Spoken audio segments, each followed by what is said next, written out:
इतनी बड़ी हस्ती जो उसके बाद भगवान रजनीश, फिर ओशो, तो ये एक बहुत बड़ा मैं तो नया जर्नलिस्ट था। मैं जनवरी में तो लगा था उस अखबार में, मार्च में मुझे इतनी बड़ी इंटरव्यू करने का मौका मिल गया और मैं पहला हिंदुस्तानी था जिसने आचार्य रजनीश की उनके आश्रम में जाके ये मुलाकात का इंटरव्यू मैंने की। और ये मेरी ज़िंदगी के एक बहुत बड़ा एक मुकाम है मेरे लिए, एक बहुत बड़ी प्राप्ति है मेरे लिए। आपका लॉजिक के टीचर कौन थे? मैंने कहा डॉक्टर धर्मेंद्र गोयल। 1 मिनट के लिए वो मतलब जैसे उनको लगा कि ये अचानक ये नाम कहाँ से आ गया। तो मैंने आपने डॉक्टर धर्मेंद्र गोयल के लेक्चर सुने 2 साल?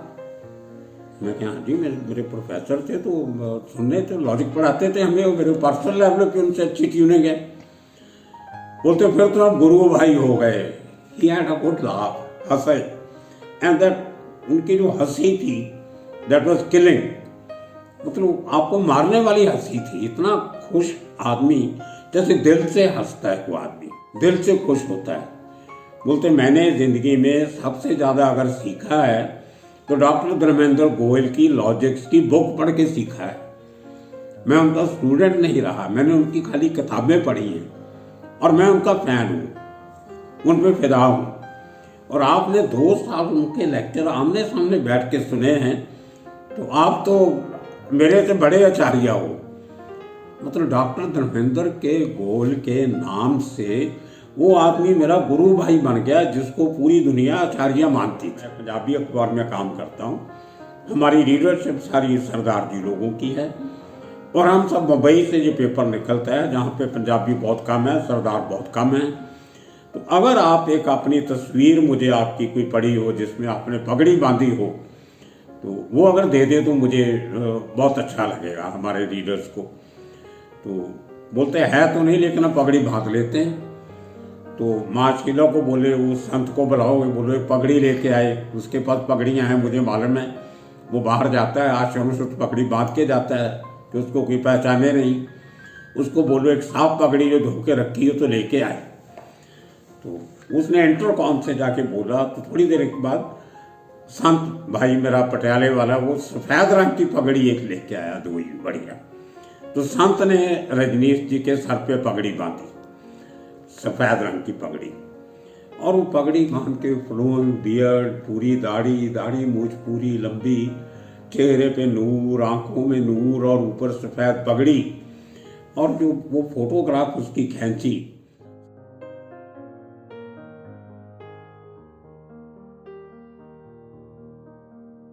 और एक और किस्सा लेके आपके सामने मैं बलजीत परमार अपनी channel Baljeet Parmar for you लेके हाजिर हूँ।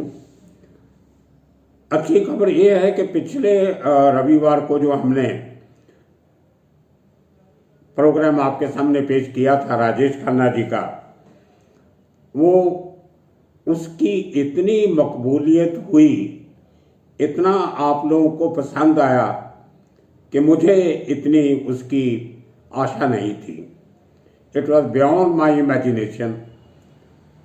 मैंने तो कुछ वो बातें की थी जो मेरे साथ बीती थी, मैंने उन बातों को देखा था, अपनी आंखों से समझा था और उनको जिया था।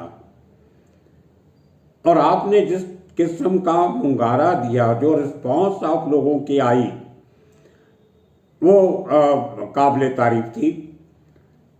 और इसी किस्म के किस्से कहानियाँ लेके मैं हर गुरुवार को आपके सामने आता रहता हूँ और आपसे आशा करता हूँ कि आपने जिस तरह हमारी इस चैनल को प्रमोट किया है, आगे भी करते रहेंगे आप। आपसे फिर एक बार विनती है कि आप इस चैनल को देखिए और इसको सब्सक्राइब कीजिए, इसको लाइक भी कीजिए, शेयर भी कीजिए और अपने कमेंट्स हमें ज़रूर दीजिए, क्योंकि जब तक हमें ये नहीं मालूम पड़ेगा कि हमारी बात आपको अच्छी लग रही है या नहीं लग रही है, तो हम अपने आप को इम्प्रूव करने में बहुत दिक्कत में समझेंगे। आपकी रिस्पॉन्स हमारे लिए एक खुराक का काम करती है, ये हमारे लिए एक हौसला देती है। हमारी हौसला अफजाई करती है। खैर, बहुत शुक्रिया एक बार फिर आपका पिछले हमारे वीडियो की अच्छी रिस्पांस के लिए। और बहुत से लोगों ने ये एक सवाल बार बार किया कि हम उन्हें आचार्य रजनीश के किस्से कहानियाँ जरूर सुनाएं। तो दोस्तों, मैं आज आचार्य रजनीश की उस इंटरव्यू की बात करूंगा जो मैंने हिंदुस्तान में पहली बार एक जर्नलिस्ट ने 1977 में 1970 में जो पूना जाके आचार्य रजनीश के आश्रम में जो उनकी इंटरव्यू की थी, वो अपने आप में एक माइलस्टोन बन के रह गया। क्योंकि उसके पहले जो रजनीश की इंटरव्यू हुई थी वो 73 में, वो जर्मनी के एक अखबार निकलता था, बहुत बड़ा, स्टर्न मैगजीन। उस ज़माने में 1.6 मिलियन कॉपीज़ उसकी बिकती थी दुनिया में। उन लोगों ने जर्मन भाषा में अपने उस मैगजीन के लिए इंटरव्यू किया था आचार्य को। लेकिन उसकी इतनी बड़ी कंट्रोवर्सी हुई कि 4 साल तक रजनीश ने जर्नलिस्ट को इंटरव्यू देना बंद कर दिया था। और मैं पहला ऐसा नसीबदार जर्नलिस्ट था जिसने वो बैन को तोड़ा। और वो कैसे बैन तोड़ा और कैसे मैंने वो इंटरव्यू ली, वो कहानी मैं आपको आज बताऊंगा। मैं मुंबई के एक छोटे से पंजाबी अखबार रणजीत वीकली में काम करता था, और उसके सिलसिले में मुझे मेरे एडिटर ने एक जिम्मेदारी दी थी कि मैं महाराष्ट्र में रहने वाले बड़े बड़े पंजाबी लोगों की इंटरव्यूज़ करूं। और वो पंजाबी जो बिजनेसमैन हैं और या बड़े सरकारी अफसर थे, वही बड़े व्यापारी थे, या समाज में उन्होंने अपना किसी तरीके से नाम कमाया, शोहरत ली, कमाई, और पंजाबियों का नाम पंजाब से दूर रह के बुलंद किया। तो उसी सिलसिले में मैं मार्च के अखीरले हफ्ते या अप्रैल के पहले हफ्ते, याद नहीं मुझे बराबर, तो मैं पूना इंटरव्यू करने गया। वहाँ पे एसएस विर्क जो थे, जो बाद में पंजाब के डायरेक्टर जनरल ऑफ पुलिस बने, महाराष्ट्र के भी डीजीपी रहे, वो उस ज़माने में डीसीपी हेडक्वार्टर हुआ करते थे पूना के। और उसी समय वहाँ पे एक जगजीत सिंह हुआ करते थे जो वहाँ की पंजाब एसोसिएशन के प्रेसिडेंट हुआ करते थे। और कुछ आर्मी के बड़े ऑफिसर थे वहाँ पे, ब्रिगेडियर, मेजर जनरल लेवल के। तो मैंने इस किस्म के 10-11 लोगों को इंटरव्यू करने की एक लिस्ट बनाई हुई थी, जो लेके मैं पूना गया। उनमें से कुछ लोग मिले, कुछ नहीं मिले। खैर, एसएस विर्क की मैंने इंटरव्यू किया। प्रोमिनेंट पंजाबी जो पूना के रहने वाले थे उनकी इंटरव्यूज़ की। और जब आखिरी दिन था मेरा वहाँ 3 दिन के प्रोग्राम का, तो मैंने ऐसे ही, मेरे दिमाग में आया कि आज कुछ ज़्यादा काम नहीं है, तो चलो आचार्य रजनीश का आश्रम देख के आए। तो जो मेरे लोकल पंजाबी होस्ट थे उनको मैंने रिक्वेस्ट किया, तो मुझे कोरेगांव पार्क ले गए। तो जैसे ही मैंने वहाँ उनके आश्रम पे पहुँचा, बहुत बड़ा गेट, आलीशान किस्म की उसकी बाहर की जो फसाद था, जो दिख थी उसकी देखने में। तो जो मैंने बेल बजाई तो अंदर से एक लंबे चौड़े खूबसूरत इंसान, गोरा रंग, लाल चेहरा और 6 फुट से ज़्यादा हाइट, इस किस्म के एक आदमी ने गेट खोला। मैं उस ज़माने में पगड़ी बांधा करता था, क्योंकि सरदार जी का अखबार था, तो उसकी शर्त थी कि आप पगड़ी नहीं बांधोगे तो आपको नौकरी नहीं मिलेगी। तो मैं वैसे ही पगड़ी बांधता, तो मुझे कोई फ़र्क नहीं पड़ता था, मुझे नौकरी मिल गई थी। वो तो मुझे देख के बोलता, हाँ जी सरदार जी, आप कहाँ से आए? तो मैंने कहा जी मैं बॉम्बे से आया हूँ। तो बोलता, आपके बोलने से तो लगता है कि आप पंजाब के हैं। मैं बड़ा हैरान, मैंने कहा ये एक अंग्रेज़ आदमी इतनी अच्छी हिंदी बोल रहा है, तो कहाँ से सीखी होगी पता नहीं। तो मैंने कहा आपको हिंदी कैसे आती है? तो वो बोलता, मुझे पंजाबी भी आती है जी, मैं पटियाले का रहने वाला है, मेरा नाम संत सिंह है। मैं हाउस टेकन अबैक कि इतना गोरा चिट्टा फॉरनर लगने वाला आदमी ठेठ पंजाबी बोल रहा है, उसका नाम भी संत सिंह है और पटियाला का रहने वाला है। बोलता, आइए बाहर क्यों खड़े हो? तो मुझे अपने अंदर ऑफिस में ले गया। बाद में मालूम पड़ा कि वो आचार्य रजनीश की सिक्योरिटी का चीफ था वो। तो मैंने उसे बताया कि यार मैं तो ऐसे कुछ पंजाबियों के काम करने आया था अपने अखबार के लिए, तो आचार्य जी के दर्शन करने की इच्छा हुई। तो मेरी आचार्य जी के साथ एक कॉमनैलिटी भी है, एक मेरी सांझ है उनके साथ। बोलते क्या? मैंने कहा मैंने जो एमए फिलॉसफी की हुई है तो वही एमए फिलॉसफी आचार्य जी ने की है, तो हम दोनों एक ही सब्जेक्ट के स्टूडेंट हैं। तो ये हमारा एक कॉमन कॉर्ड है, हमारा एक हमारी मिलती जुलती बात है। तो मुझे लगा कि शायद हमारी इस सांझ से, इस रिलेशन से हमारी कोई मुलाकात हो जाए। तो संत हंसने लगा, बोलता कोई बात नहीं, मैं कोशिश करता हूँ। तो उसने इंटरकॉम से किसी से बात किया और थोड़ी देर के बाद एक औरत आई, वो जोगिया भगवे कपड़े पहने हुए हिंदुस्तानी थी वो। तो उसने अपना नाम माँ शीला बताया। बाद में मालूम पड़ा कि वो आचार्य जी की सेक्रेटरी थी उस जमाने में। तो माँ हर औरत के नाम के आगे लगाते थे। और उसके साथ एक माँ प्रेमा करके दूसरी एक लड़की थी इंडियन, वो भी उसके साथ आई। तो माँ प्रेमा से बाद में मेरे बहुत रिलेशन अच्छे रहे। मैं कई बार गया वहाँ, वो बॉम्बे हमारे ऑफिस में भी आती जाती रही। खैर, तो उन्होंने बोलते ठीक है आप थोड़ा रुकिए, तो मैं आचार्य से बात करके आपको बताती हूँ कि मिलने का कितना समय मिल सकता है, मिलेगा भी नहीं मिलेगा तो आप चाय पीजिए। और संत को बोल गई कि आप इनको लोकार्पण कीजिए, तो मैं थोड़ी देर में आती हूँ। 10-15 मिनट के बाद वो माँ शीला वापस आई और बोली आपको आचार्य जी ने 14 मिनट्स दिए हैं, लेकिन वो आफ्टरनून में जो हमारा जो समागम होगा, जो प्रवचन होगा, जो रजनीश का आचार्य का, उसके बाद आपको इमीडिएटली आपको 14 मिनट का समय मिला है। उसके बाद उनकी और किसी के साथ कोई मीटिंग है। ठीक है, बहुत अच्छी बात है। तो मुझे वो ले गए साथ में और 10-15 मिनट के बाद वो प्रवचन शुरू होने वाला था। बहुत बड़ा पंडाल लगा हुआ था, कवर्ड ऊपर से किया हुआ, और अंदर फर्स्ट क्लास सोफा सेट वगैरह लगे हुए, आगे पीछे नीचे बैठने की जगह लोगों की कोई 250-300 बंदे होंगे, ज़्यादा फॉरनर थे उसमें और इंडियन कम थे। और इंडियन में से जो 3-4 लोगों को मैं जानता था, जो मैंने वहाँ प्रवचन के टाइम पे देखा, तो उनमें हिंदुस्तान फिल्म इंडस्ट्री के कुछ लोग थे। तो उनको मैंने पहचान लिया, लेकिन मैंने बुलाना उनको अच्छा नहीं समझा। तो मैं जानता भी नहीं था इतना, तो मैं शक्ल से जानता था उनको। जैसे ही हम वहाँ पहुँचे उस पंडाल में, बहुत बड़ा पंडाल लगा हुआ था, तो उस पंडाल के एक तरफ कुछ सोफा सेट लगे हुए थे, दूसरी तरफ कुछ कुर्सियाँ थी, उसके सामने नीचे मैट्स लगा के लोगों के बैठने का बंदोबस्त किया हुआ था। और अचानक एक मर्सिडीज गाड़ी आई, रुकी, फिर आगे निकल गई। फिर दूसरी मर्सिडीज गाड़ी आई, उसमें से आचार्य रजनीश उतरे और बहुत देखने में जैसे एक रॉयल्टी जैसा आदमी, एक रॉयल फैमिली जैसा आदमी, कोई बहुत अमीर आदमी, राजा महाराजा कोई जैसे निकलता है अपने रथ में से, इस किस्म की गाड़ी से निकले।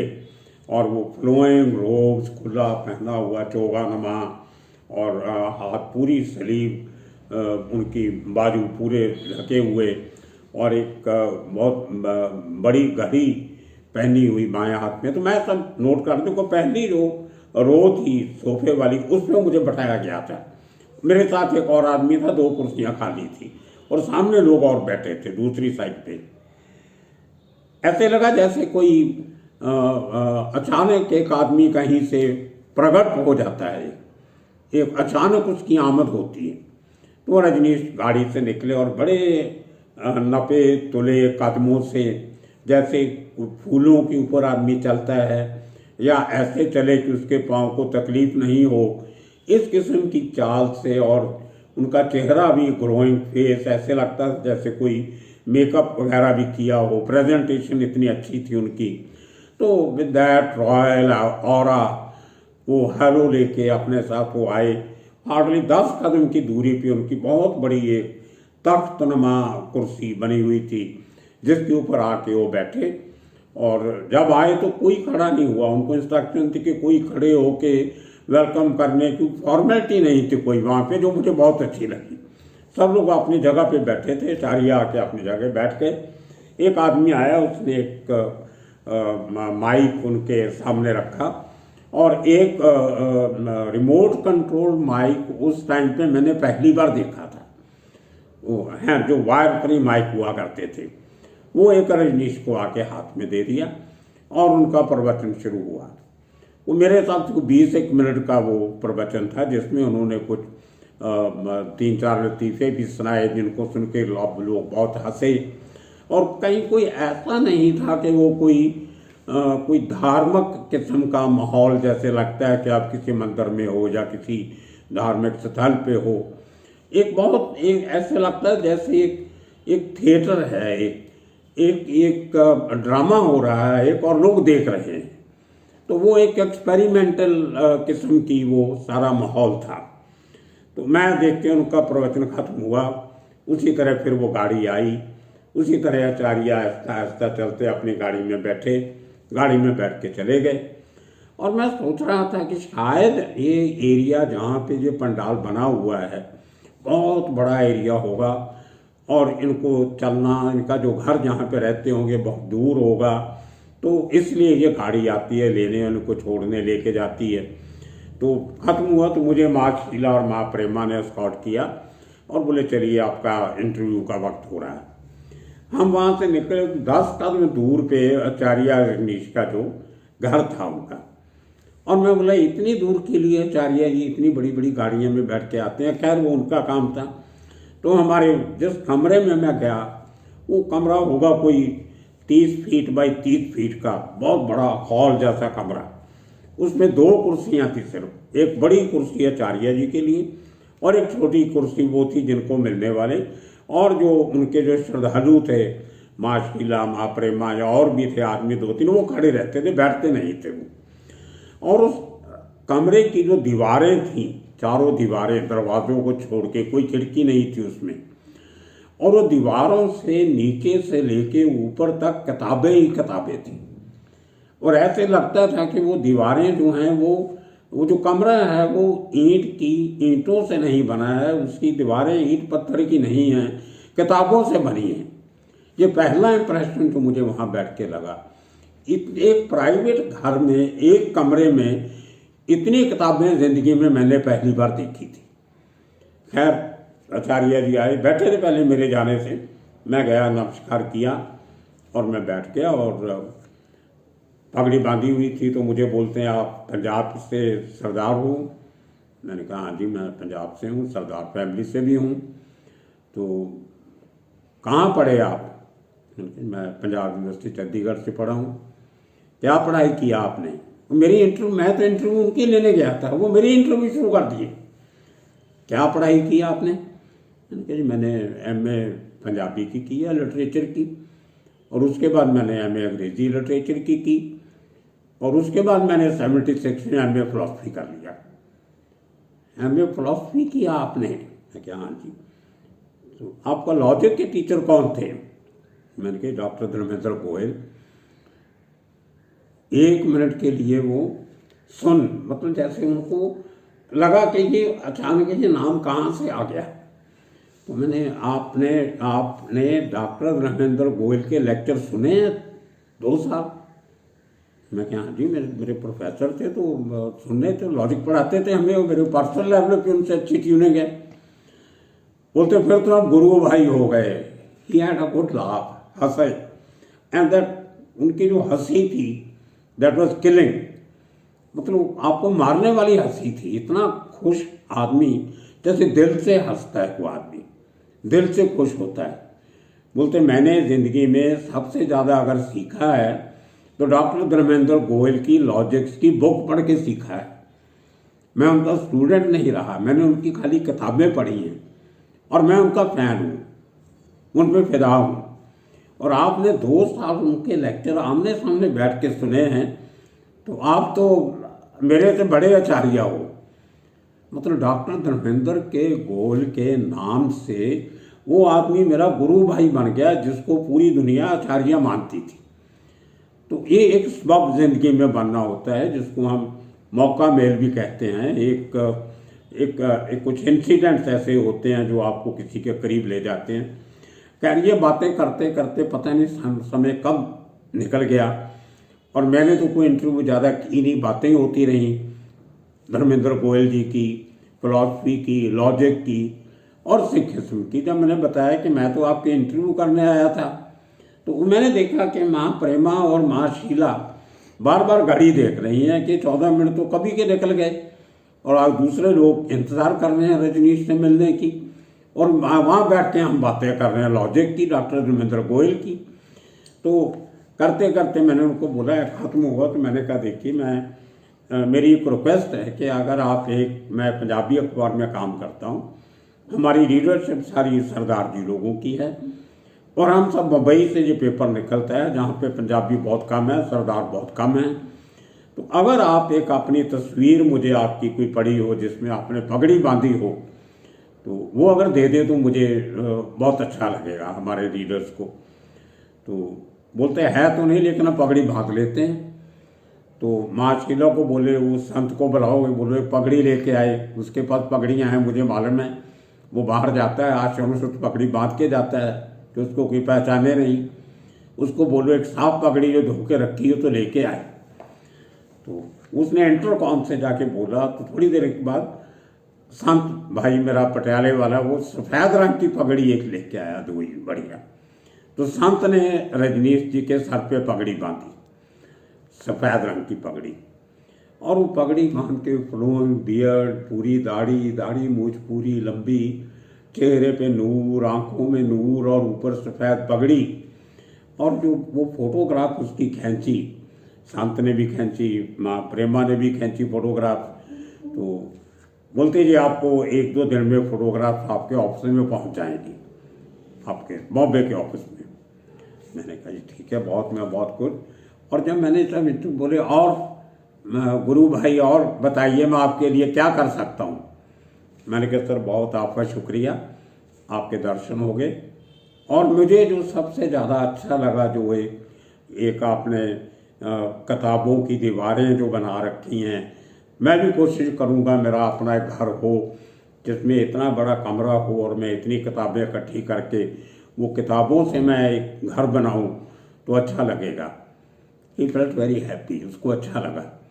तो बोलते हैं इनका एड्रेस लेके रखो और आगे से इनके साथ जो मेरी नई किताब छपे, जो मेरी नई उस ज़माने में कैसेट्स निकला करती थी, टेप रिकॉर्डिंग की कैसेट्स वगैरह, और वो नकलें तो उनको जरूर भेजा करो, ये हमारे गुरु भाई हैं। तो आप मानोगे नहीं, उसके बाद 2-2.5 साल तक मुझे आचार्य रजनीश की हर किताब जो छपती थी वो उनके पर्सनल, उनका कोई ना कोई आदमी आके मुझे बॉम्बे आके दे के जाया करता था। 2-2.5 साल उनका पूरा पब्लिक रिलेशन का डिपार्टमेंट मेरे टच में रहा। तो ये आचार्य रजनीश की पहली जो मैंने इंटरव्यू करने गया था, लेकिन इंटरव्यू तो मेरी हो गई, लेकिन उसका एक फ़ायदा ये हुआ कि मुझे ज़िंदगी में इतनी हलीमी और इतनी पढ़ने की लालसा जो और जगी उस मेरे ज़िंदगी में बहुत काम आई। मैंने उसके बाद पढ़ना शुरू किया। पढ़ता पहले ही बहुत था, मुझे आदत थी पढ़ने की, लेकिन उसके के बाद मैंने इतना पढ़ना शुरू किया, हिस्ट्री पढ़नी शुरू की, फिलॉसफी पढ़नी शुरू की, पॉलिटिक्स पढ़नी शुरू की, एनसाइक्लोपीडियाज पढ़ने शुरू किए। वो जो एक नॉलेज मुझे बाद में जो एहसास हुआ रजनीश के साथ मीटिंग के बाद कि जितनी नॉलेज आपके पास होगी उतना आपका ज्ञान का भंडार बढ़ेगा। लोग आपकी शक्ल के फैन नहीं होते, लोग आपके कपड़ों के फैन नहीं होते, लोग आपकी अकल के फैन होते हैं। जो बातें आप लोगों से करते हो, जो एक स्नेहा, एक मैसेज जो समाज में लेके जाते हो, वो आपकी एजुकेशन पे और एक्सपीरियंस पे बेस्ड होता है। सुनी सुनाई बातों में दम नहीं होता। जब आपने कुछ बातें एक्सपीरियंस की होती हैं, उन बातों को करने का मतलब कुछ और होता है। और ये बात मैंने आचार्य रजनीश से सीखी प्रैक्टिकली, सामने बैठ के। और वो फोटोग्राफ जब मैं लेके आई दौड़ने के बाद, वो मेरे अखबार में छपी और वो इंटरव्यू इंस्टांट हिट हुई।